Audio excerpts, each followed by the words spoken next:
Welcome, everybody. Welcome, everyone. It's good to see you. Tonight, I wanted to talk about noticing the difference between being and doing. Because it doesn't really get talked about. At least I don't hear much about the difference between being and doing. So what is the difference?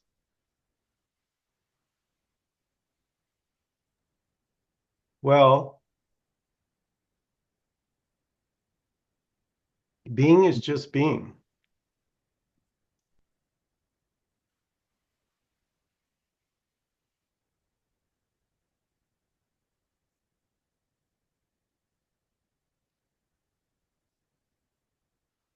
It's like so simple that we overlook our own being because doing is like an addiction.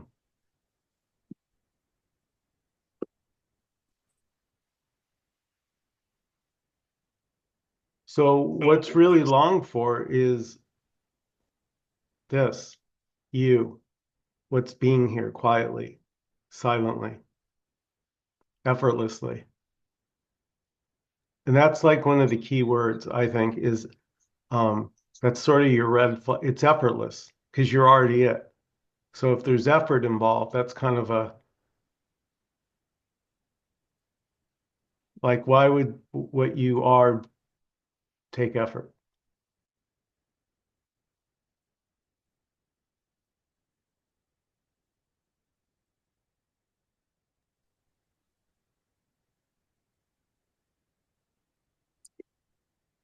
I'm sorry, I don't know whether you can hear me. I don't know what I'm doing. Oh, well, you're in the right place. I'm in the right place. You invited me, but I'm not very good at this. So if I can just watch, I'm Kathleen Shanti anyway. Hi, Kathleen. Well, this Yeah, is a yeah. non-duality meeting. Yes, I realize. And yeah, that's what I'd like to be listening to you all. And I'm sorry I interrupted your meeting. No, you have a lovely voice. Oh, thank you. May I ask where you're located? In Australia, I'm in Oh, New South Wales. wonderful. Yeah, beautiful place. So yeah, what we're speaking about is just what gets overlooked, our being. Our being isn't ours. Um, and there's only one being. So you could say your being is my being, and my being is your being.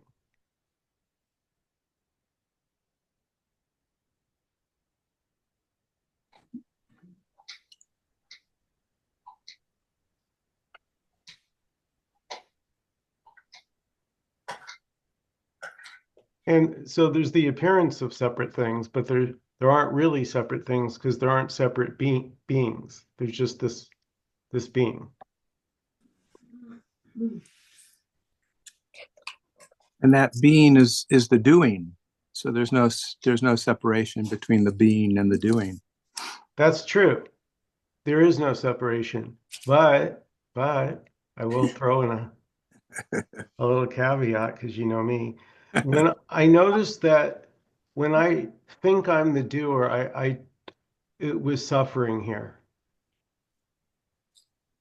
So you know what I'm saying? Yeah, the doing Yeah. is it too, but if all you are focused on is the doing, that's kind of not what we're talking about. I have a question, Michael. So you said that your being is my being and my being is your being. Yeah. But what if I don't want to share my being? Well, that's a great, yeah. Oh, I love that. Shit. You, you, That you've was got, good. you've got Yeah, no, you don't have a choice. yeah.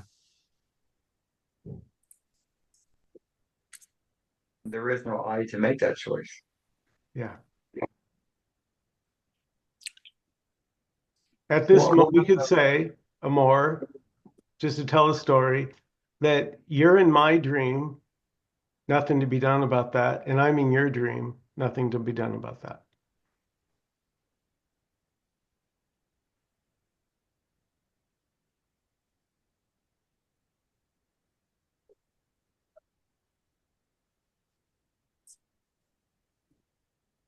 That was the suffering, the thinking the dream should be different.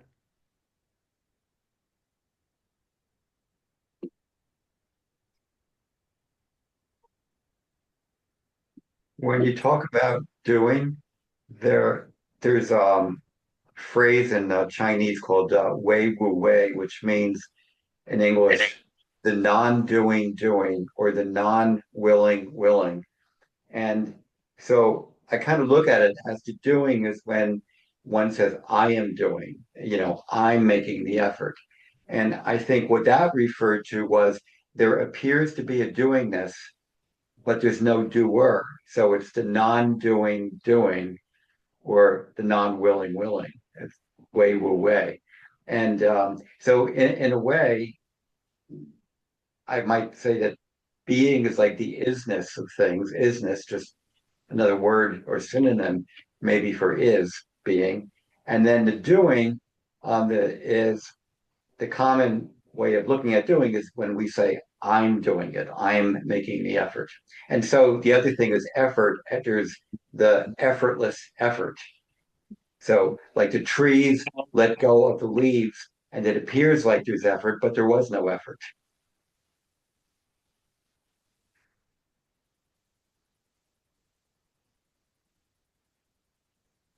Is it kind of like letting life live through you,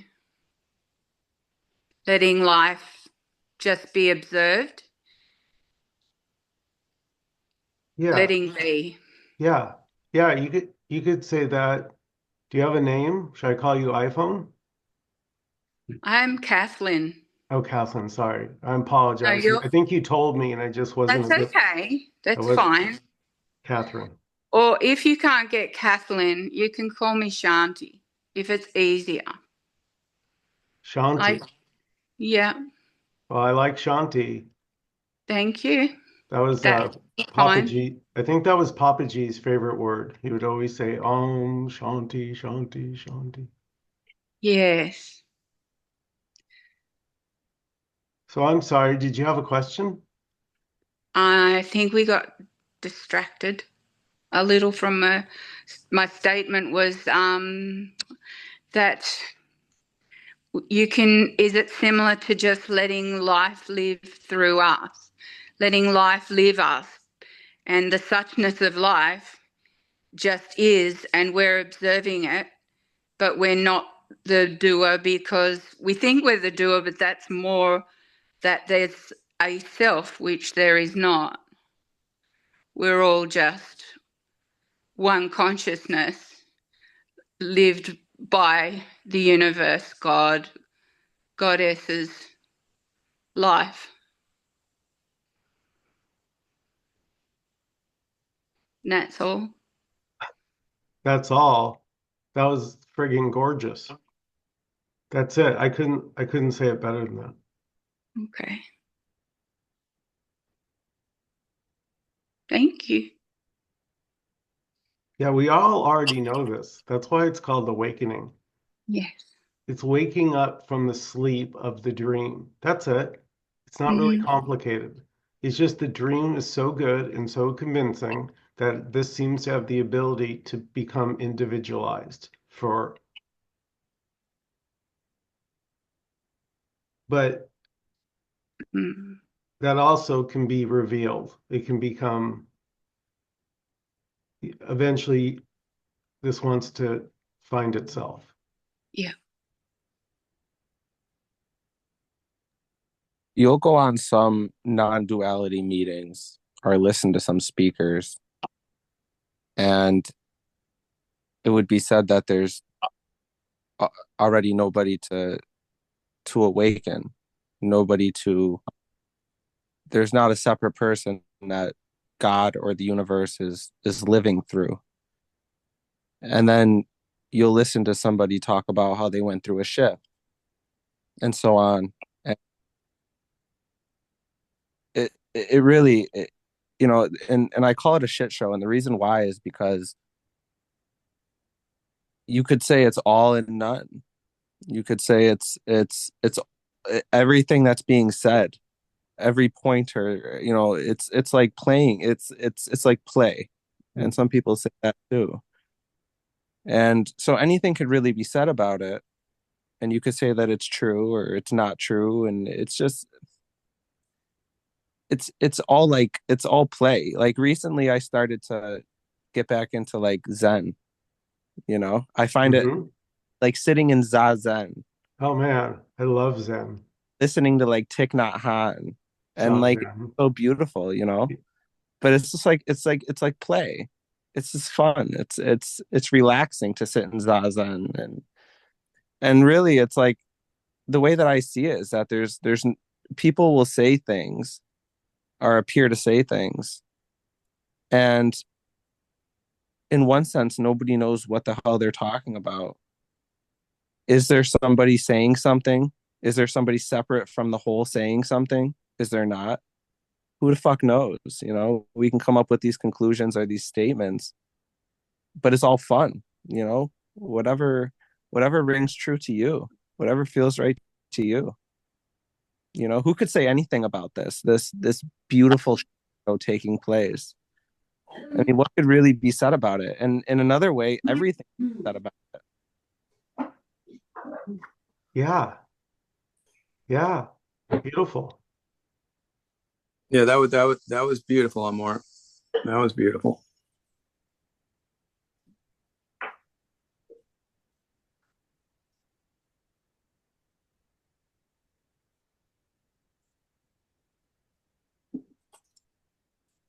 Because I would hear speakers talk about, well, it's effortless and obvious. And I remember going, what the hell are they talking about? Because it sure feels like a lot of work, it's exhausting, and it certainly isn't obvious, or I wouldn't be seeking it. And like I said, a lot of this stuff becomes clear after awakening. Like that's when your life really begins. The awakening is just the beginning. So there is a deepening. And I don't care what the radical folks say. There's a fucking deepening. There, I said it. Really put yourself out there on that one, I Michael. had to. Somebody had to. Well, there definitely appears to be a deepening, and Yeah. who the fuck knows what that is, who's experiencing that. I mean, there definitely appears to be this deep deepening that takes place. You can call it a shift, an awakening, and that's all that I know. Like to say anything else is just like reaching. Hmm. Like I know something that Yeah. I love I love that, Amor, because we're not saying we know what it is that understands the deepening. We're not saying that. I don't know what's deepened, but at the same time, there definitely feels like a deepening from a year ago. I no, think we all become more conscious collectively, but also individually as one universe. And so I think there is a deepening because it's all part of the experience of consciousness. Mhm. Yeah, it's one consciousness, so of course. Yes. Yeah. or maybe the not the radical non-dual people are onto something.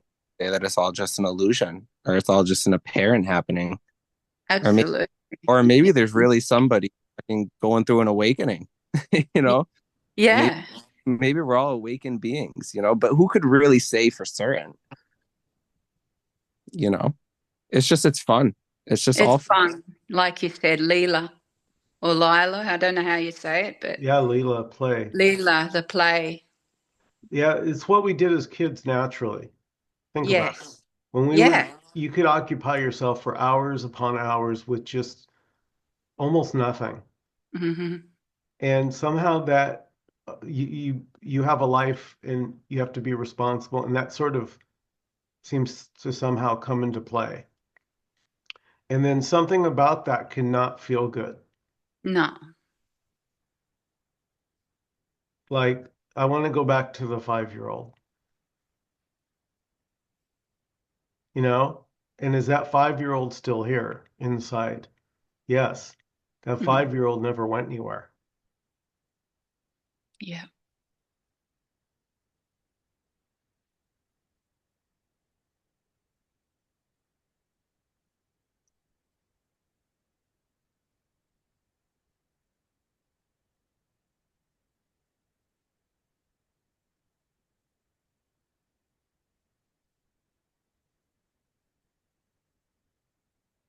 So, in a way, just to tell a story, in a way, it's like falling in love with your avatar, with you, the image, the character. Like realizing that all the self-doubts, all the worries, all the negativities, like that was all like made up. Like it can be like it doesn't need a reason to not hang around. Like you don't have to do anything to get rid of it. It's sort of just like, oh, like it can be. I don't want to, but it can be that simple. Like, oh, like for me, that's how it was seeing there wasn't a past. It was just a very like, oh shit, the past is imagined. There's only ever this. Like, what past? Where is it? And so that immediately, to tell a story, there was a very big lightning here without all the trauma and stories and bullshit. It just frees you up to be here, open, curious. What is this? What's happening right now? How are we able to do this? Where's this voice coming from? What's hearing? What's hearing my voice right now?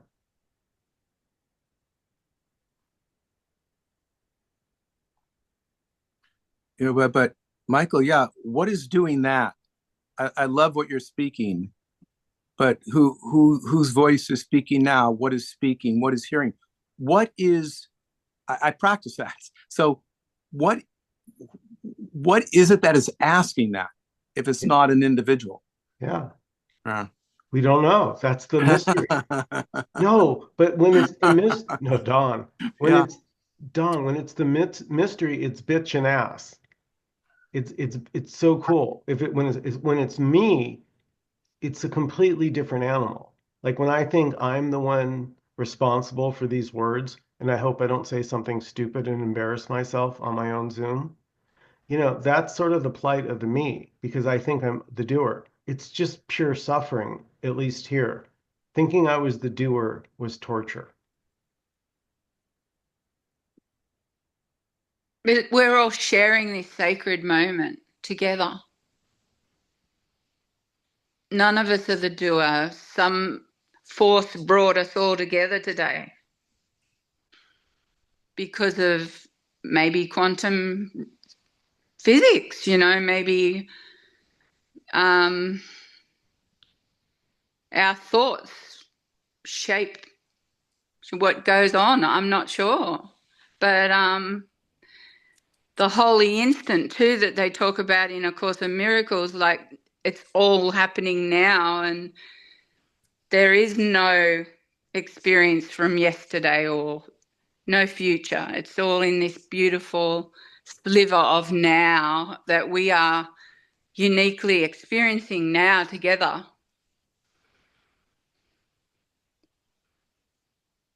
We're experiencing, we're not doing.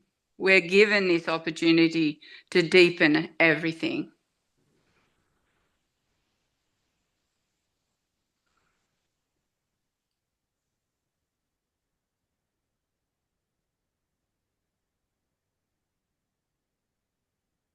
All the when people would talk for so long about it being just this every other sentence, it started to not resonate as much with me because I started to feel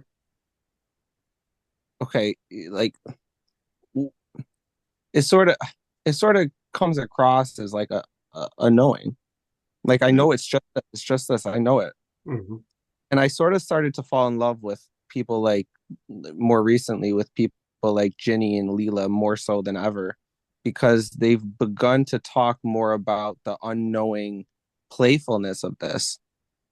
And it's just like there's not a knowing. Like when somebody like maybe Leela starts to talk, it doesn't come across as a knowing.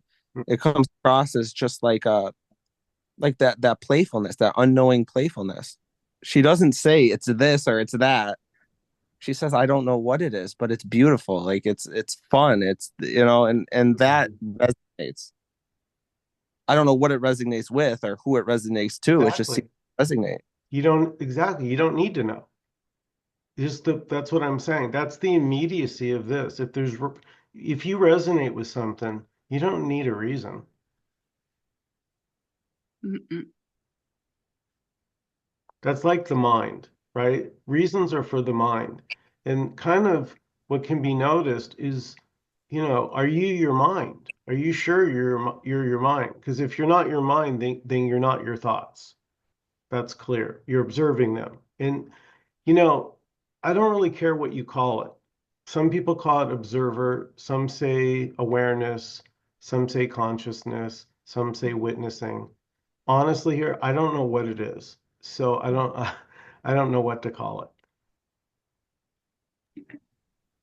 Kind of to Moore's point, a lot of times the the phrases like just this or it becomes almost like I think of it sometimes like it's turning into like a religion. You just say praise the Lord, Mm. amen, amen.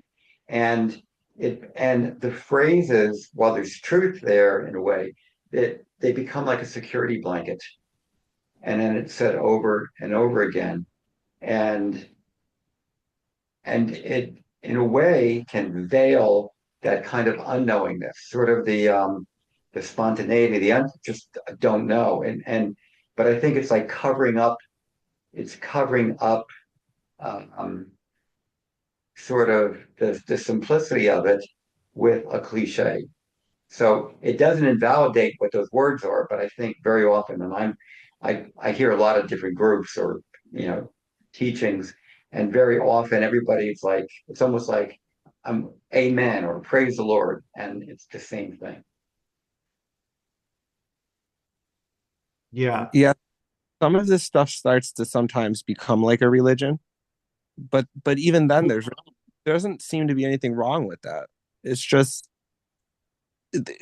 we're grip it's like we're walking a tightrope, all of us. And sometimes people fall off that tightrope. We're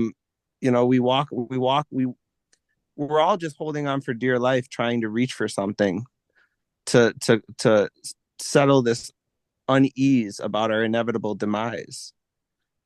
And I feel like the brain sometimes like needs to latch onto something to feel comfort in its inevitable demise. And I think that that's why I start to really uh, I love talking to Michael Markham because I think a lot of what he says does make sense. I don't agree with everything he says, but um, I love to hear him talk because he speaks on this a little bit. It seems that the mind is trying to come up with, when people go to church, they're going to church and it makes them feel comfort with the fact they're going to die and I'm going to go to heaven and see my grandmother. And when people say just this, it's almost like they keep repeating it. It's almost like this comfort. It brings them into this comforting place. Yeah, that's something that Leela and Jenny and I talk about a lot is sort of the difference between our drum beat and a lot of the other so-called non-duality. And because for us, the old Zen, you mentioned Zen, I love Zen. And one of the most famous stories is, before awakening, mountains are mountains and rivers are rivers. During awakening, there's no mountains and there's no rivers. And you can get hung up there. How do I know? Because I did. I know what that feels like. It feels better than being a me. You feel more expanded, but it's still a concept that there's nothing. So it's just what you're saying. You almost use like, well, there's just this as a security blanket. And it was felt here as still suffering. It's only when it's really true. And this is the Zen story. The third act or shift is when you come down from, and now mountains are once again mountains, and rivers are once again rivers. And to me, that's the integration. When there's no denial of our humanness, we're called human beings, for God's sakes. So you're a being, and sometimes we forget that we're beings first, and but we're human.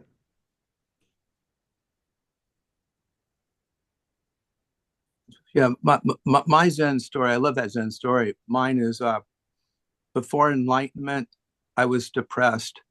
After enlightenment, I am still depressed. And that's my favorite Zen story. And there's a lot of jewels coming out in this meeting tonight. Lot of wisdom coming out, and I'm let's say I'm appreciative of that, like truly, like a deepening appreciative. Since you brought up deepening, this is getting deeper. I love it. Me too. Yeah. Don, I struggle with depression and anxiety and like no tomorrow. Mm-hmm. You know, somebody once said to me, I made a video a while back. I think I was talking to Leela. We brought up mental health and these different mental illnesses, and somebody told me, they said you should delete that video. People might question your awakening. And I couldn't help but chuckle to myself. Like, first off, who am I trying to impress? Yeah. You know, and second of all, I'm not going to put on a show and pretend like life is just all peachy. Like I went through an awakening and now I'm just peaceful all the time. Because that's not realistic. I don't believe anybody that really says that. I mean, I'm not saying that there's not people that live in peace most of the time, but it's funny because you'll see even a lot of these gurus or people, they'll get angry. People are shocked. Did he just get angry? It'll be all over YouTube. You'll see Guru got angry and snapped back at a person asking a question. Like it's a big deal. Like, oh my God, he got angry.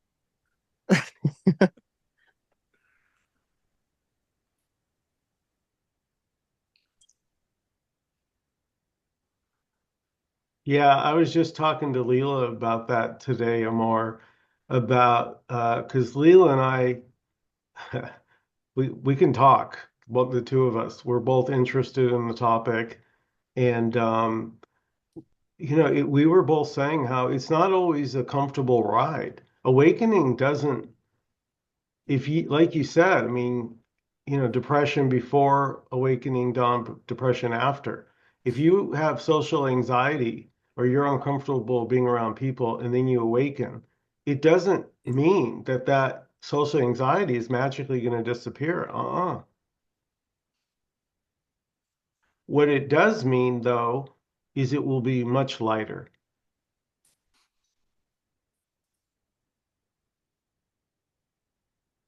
Or maybe not in a complete identifying with it.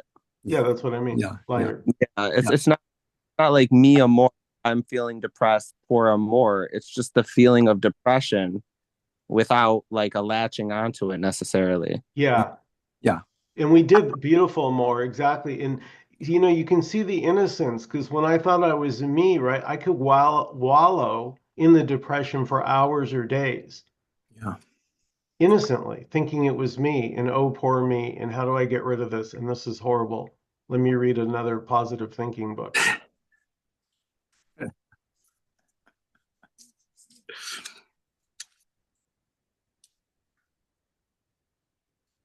So this, and what I'm hearing, the depression is not the suffering. It's this other stuff that you guys are talking about, the identification with the depression. I need to get out of depression. What does this say about me? Oh, I need to look good now and pump up. That's the suffering, not the depression. The depression is just depression. Yeah, beautiful. And there still appears to be a suffering when I feel depressed. But from this standpoint, it sort of feels as though that that nothing is what it seems. Things are seen from the standpoint of a human brain, and that's all that I have to work with. Um, so like, you know, it seems as though everything is illusory, that it disappears as depression, but what really is it? From the human brain standpoint, we call it depression. We have a name for it. We label it. We supposedly feel it, but what is it? What is any of this? And anybody who answers that question, I sort of start to get a little suspicious of. If somebody answers it confidently, because what is this? I don't know. It's coming from anybody who answers that would be coming from a human brain standpoint. But to look at something from beyond the human brain, from a wider standpoint, I don't feel like that could be put into words necessarily.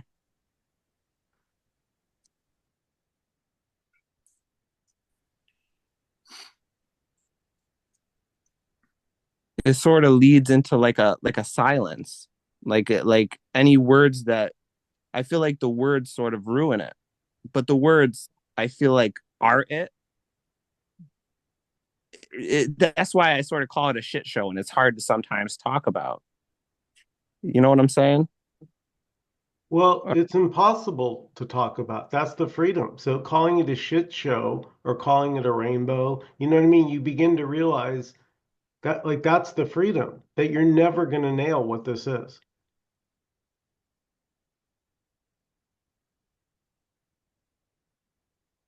And there's the beautiful freedom of being able to name it for whatever reason. We can name it whatever we want. Yeah, So exactly. there's a beauty in that. Yeah, that's the freedom because it doesn't care. It's just free. See, freedom doesn't need a name. It doesn't care about the name of it doesn't go around thinking I'm freedom. It is. And so that's why this is a good like wrapping around our meeting back to being. Freedom is being. It's not a doing. And that's as humans, we sort of as we grow up, we're kind of taught like if you want anything, you got to learn how to do it for yourself.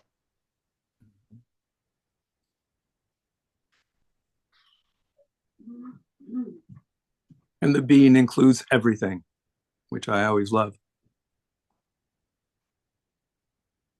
Yeah, I would say if you would like to call it freedom, the is trying to put words to the freedom, to try to the freedom is trying to explain the freedom.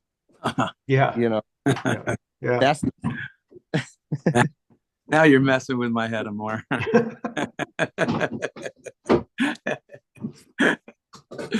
Well, because it really doesn't have a name. Really, truly. Like the Tao that has a name isn't the true Tao. Come on. So I take that seriously. Like for me, that lands. I'm like, yeah, that's a freedom that I don't have to see. What I noticed was like I no longer cared what if someone disagreed with me. That was a freedom to like people write comments. It for some reason it just doesn't touch me. I go, well, that's their opinion. I did my post. That's pretty much all I have to say on it.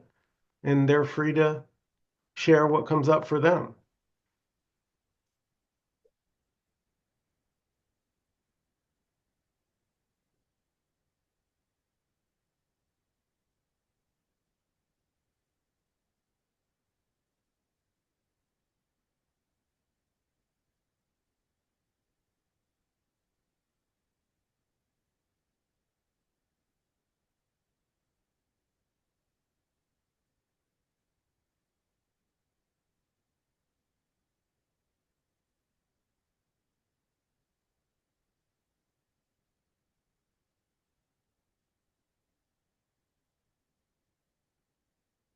Addie,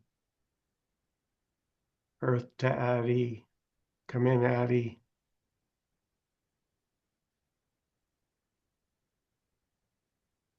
Yay. Hello. Yay.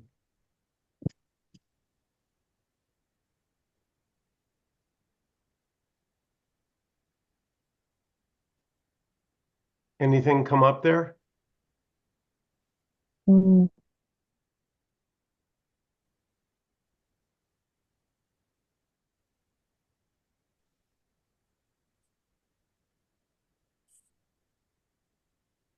I guess I'm always just sort of just always looking for. I'm sorry, can you say again? Couldn't hear you. Sorry. I'm always looking for this thing all the time. You're always looking. Looking.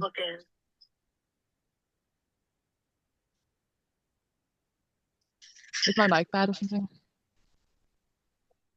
I don't know why I'm having trouble hearing you, but I am.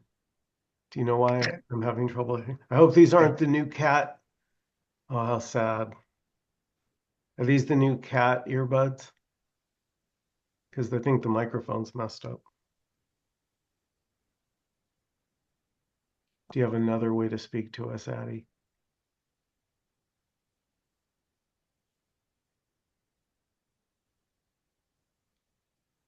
I dropped my phone in water. Nice. Addie, what did I tell you about dropping your phone in water? Well, what I heard, Addie, was that you're always looking.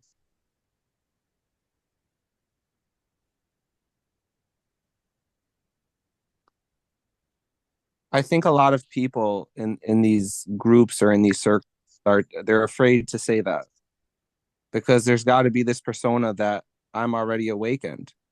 And if you say that, if you as if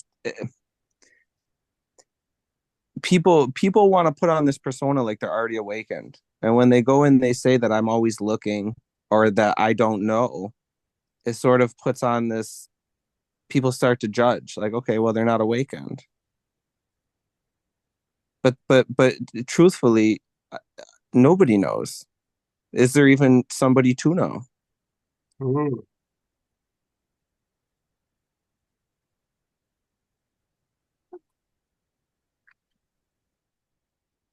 Maybe that's why in groups, very often, like when who's ever running the group or put something on there, there's immediate applause for it or jokes about it. It's like this sort of looking for approval or validation. It's like, sometimes it's immediate. The moment something is put on the group, there's immediate thumbs up or approval, like within seconds, and and then everybody just kind of. It's like sometimes I kind of think it's like sheep, just going with whatever's being said, and in a way, um, there's really sometimes I just notice there's no real contemplative thinking or questioning. It's just like if the leader, who's ever put something out there says it, immediately it's like, yes, it's got to be right. Yeah, Harvey, I was talking today when I was sharing with Leela about this is nuanced. And most people want it black and white. I noticed that. They like black and white answers. They do not like nuance. And the experience here is this is very nuanced. It's very subtle. The paradox that, it requires a discerning mind. You can't, if you're looking for simple answers. And I think you kind of mentioned that. I think it was last week or the week before when you brought up. I think Ginny and Lilo were talking about intuitiveness and being Mhm. intuitive. Yeah. And I thought, of course, that doesn't fit in with the a lot of the non-dual talk that's out there. And I thought that was really, it was really, I thought it was kind of good that it was like nuanced in a way that you were just being you. You were discovering something and exploring something that didn't fit into any particular doctrine. It was like, hey, what is this about? And what can I learn from it? And I thought that was really, I thought that was very, it was very good. Oh, thanks, Harvey. Yeah, you hear this thing talk from your own experience. You guys heard that? When you share. Well, I kind of began taking that seriously. Not always. In the beginning, like most of us, I parroted, my favorite speakers. I think it's kind of natural. Like a duck mimics its mama duck. It's how it's imprinting. So you can go through a phase, but eventually you'll want to speak your own truth. what's true for you? Forget everybody else. Forget me, Nkosi, Leela, Jenny.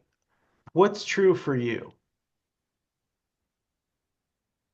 Right. And that's beautiful. And Jesus says, and the truth shall set you free. And a lot of people think this truth is some big metaphysical, mystical truth, which it might be too, but it also might be the truth that you're speaking of. That if you just speak your own truth, whatever that is, you are set free. So you're set free with what you already have, what you already are, already what you are. I am depressed. That would set me free as much as I am awakened, or it's all non-dual or something like that. Just telling the truth. So I thank you for that. I thank you for the permission level you gave with that to speak the truth, just what you feel. Yeah. That Don, is, I was going to say it's a good point because whether or not whatever is said is just innocently said, it's all equal. There's no better or worse. So if everything sort of has that equanimity, that's the open, it's pure openness then. It's what innocently just shows up. Yeah, I don't use that word freedom very often, but that word was used in this meeting, and I would say that that's what it all is. It's just that freedom appearing to express itself. You know, that's why I love this meeting, and that's why this is the only meeting I come to, and I don't think I'd go to any other one, is because it's just open and free. I mean, you're not corrected. I mean, you go to some meetings and you say something, and they're like, just this, and it's like, yeah, this meeting is, you know, I invite people to this meeting every week, Hmm. and that's why I do, because it's just free. You know, I see it all as innocence. I mean, even following a religion, even following a dogma, or parroting your favorite non-dual speaker, it's just innocence. It's it's so innocent. I see it as like a human brain trying to latch onto something, and I think it all comes back like we're all gonna appear to drop dead one day.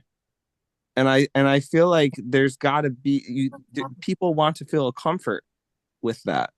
There has to be a comfort with that, because then it's just going to be some dramatic, when you die it's going to be dramatic, it's going to be scary. Yeah. So even going to like Catholic Church or following a non-dual ideology, I think it just comes down to the fear of death. Yeah. I need out. It did here. It certainly did here that what Amor is talking about is that dreaded existential fear of your own demise. And it's the shadow that never leaves you. You're constantly aware of death. I could die at any moment, and it was horrible. It was not a fun way to exist. And I have to say, and I couldn't give you a reason why, but it doesn't seem to be here any longer. That existential dread that for so long just was horrible. There doesn't seem to be, because it seemed, just tell a story that it's normal for the bodies to, they're not meant to last forever. It's nature. It's how life is. It's beautiful. In a way, that gives its beauty is its fleetingness. The fact that the caterpillar turns into a butterfly for 24 hours and that's it. Addie wrote, I couldn't live forever. Well, that's the funny thing, Addie. As Addie, these bodies, no, we couldn't. They get old and they die. But as what we are, and that was the big revelation, but it has to be seen for oneself, is yeah. it's finally hit that the idea I was born was an assumption.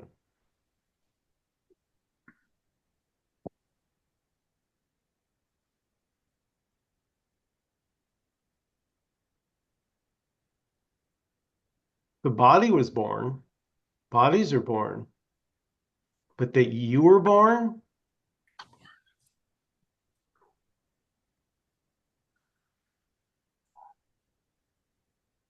That's a good one to meditate on.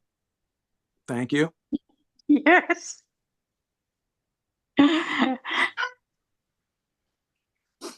Yeah, from I would say that the fear of death has sort of calmed down dramatically with me. I used to actually be very fearful of it. I think the fear of losing the people that I love or dropping dead was very scary to me for a long time. I think I've come to accept it. It's like opening a door and not knowing what's on the other side. Hmm. Um, and it could be scary to some people, but I think years of following gurus. I was a follower of Ramana Maharshi, studying Eckhart Tolle. I mean, probably for the last 10 years, I've been like every religion, every ideology. I've had teachers, and I just think that it led to this just peaceful acceptance. And that could just be another story, an illusion. It's all just an illusion, a story. But I'm okay if I was to die in 10 minutes. I'm completely okay with it. Yeah. Yeah, same here. Which is shocking, right? It's a weird thing being okay with death, but it's seeing that death isn't personal, and it never was. Or birth. Birth and death both are impersonal.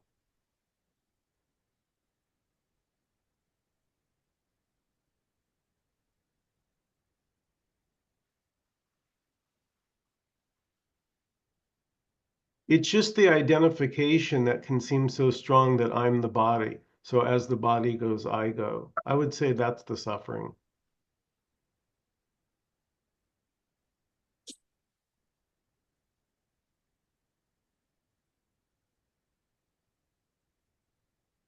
It's one of those things, like when you talk about like time, like you can't really put words to it, but when you really sit and contemplate time for long enough, it seems as though everything's already happening in the same moment. Yeah. Like there is no time. We were born and we die in the same moment. We're already dead in a sense. And some people would be like, "What do you mean? I'm sitting here talking to you right now. I'm not dead." But it seems like just yesterday I was a 5 year old playing on the playground with my friends. And all that time seemed to go by like it was nothing. It's like my grandmother. There's a picture of her on my wall when she was 6 years old. And now she's been gone for 6 years. Just like the snap of a finger, here and gone. She had no control over it. She got lung cancer and her body gave out, and that was it. You can't control it. It's gonna happen.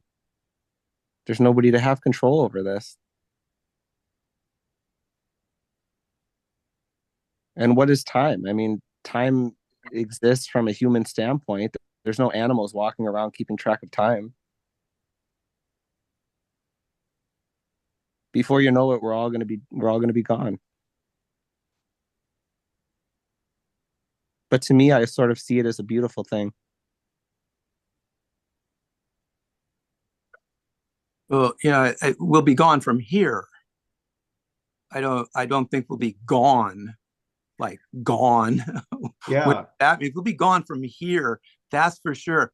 We won't be gone. We'll just yeah. be someplace else. Thank you, Dom. Restore order. And might I point out, right? You're dying every night, okay? You have a dream. This is a dream. There's a nighttime dream, and then you're asleep and there's no dreaming. So I don't know, but to me, that feels like death.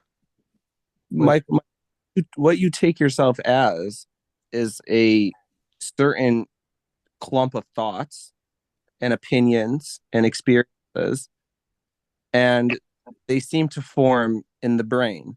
The thoughts come from the brain. When the body dies, what you took yourself to be goes with the body. So what you say is I is no more than just these thoughts that more than likely are going to die with the brain, with the brain, with the body. So when we die, we die. That's what I would say is that now the end the now the the energy, the life force that runs through us, it's like the waves in the ocean. You know, just because the wave goes up and goes back into the ocean doesn't mean the wave died. But Right. what you make yourself to be, you, Don, I mean, there's not. It seems from this standpoint here that there's not going to be experience after death.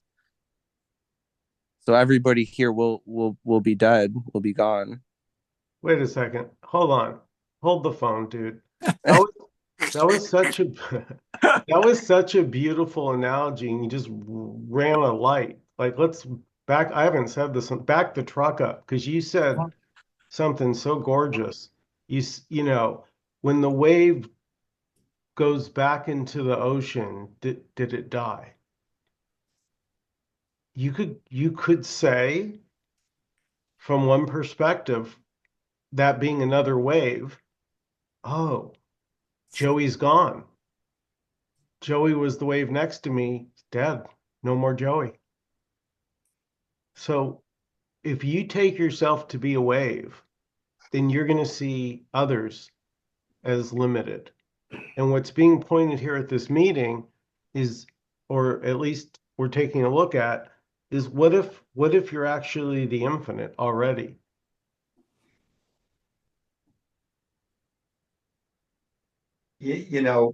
When I teach, I actually use that metaphor, and I'll say, if you watch the ocean and you see a wave, it will appear and it'll move, and you could say that the wave appears to have a birth, a life, it moves around, and then it has a death. But in actuality, it never was a wave. It always was and is the water. Um, and I once read when Alan Watts would say that the wave is part of the water, but I don't even think that's correct. The wave is the water. The water was always there, and the wave was an appearance, and it appeared as a birth, a life, and a death, but it was always the water, and the water was always eternally there. Wow. Well, that was deep. Hey, Harvey, what grade level do you teach at? Oh, I teach college. I teach college courses in Where at? philosophy and Howard Community College in Columbia, Maryland. Oh, okay. I'd And I love to teach be. I teach philosophy. I teach a course in Buddha and Zen, Yeah, as a matter of fact, and I teach it very much from kind of the approach that we do here. I'd love to be in one of your classes. I'd love to be Yeah, back there in one of your yeah, classes. You're fascinating. You talk yeah, well. Yeah. yeah. They're currently sold out for it starts on the 27th. But Oh, good in for you. actuality, look, the thing is, it's not just a class because we're dealing with these questions that we're Right. asking here, and the Right. questions, they're always with you because that could be the seeking energy or whatever, but it's the questions, it's about your life, and Yeah. and the opportunity, no matter how short the human life is, this is the opportunity to ask the questions: who am I? Is there an I? What is reality? Things Right. like that. Right. Right.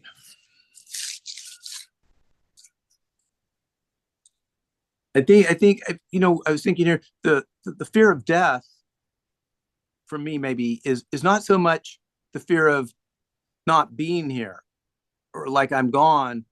The fear I'm looking at it is that here's the fear of death for me. Me here with depression and anxiety, just the suffering.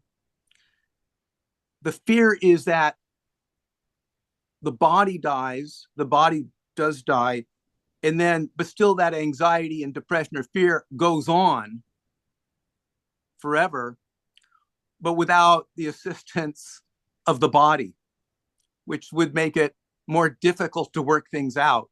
So the fear is being this way forever. And I think that's the way it is. And that's why I think I got to do it now in the body. Like I think Harvey was saying, it's like now we can work it out now,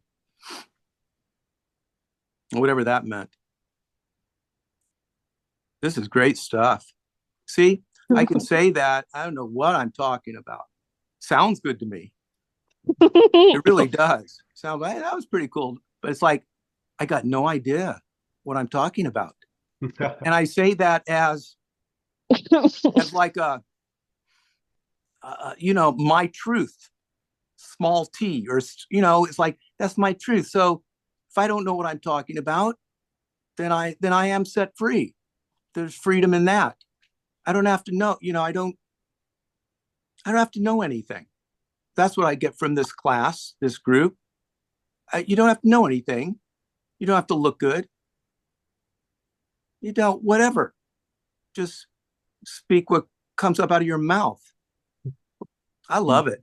Don, when people call it awakening or going through a shift, I feel like that's the brick wall at the end of the illusory road. It's that you hit a point to where you say, I don't fucking know a thing. I don't know. Mhm. That's it. Yeah, that's Leela and I talk about that as well. Her and I we didn't find anything, but it just broke us. We just, it's like you got to try all your tries. You know what I mean? Energetically, you're going to have tries. And the me is very cunning and very resourceful, and it will try every trick in the book. But when you've tried all your tries and you truly don't know up from down,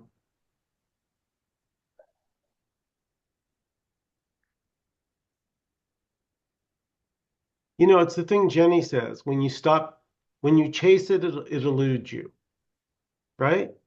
You chase a beautiful woman, she runs away. You lose interest, just go do your thing.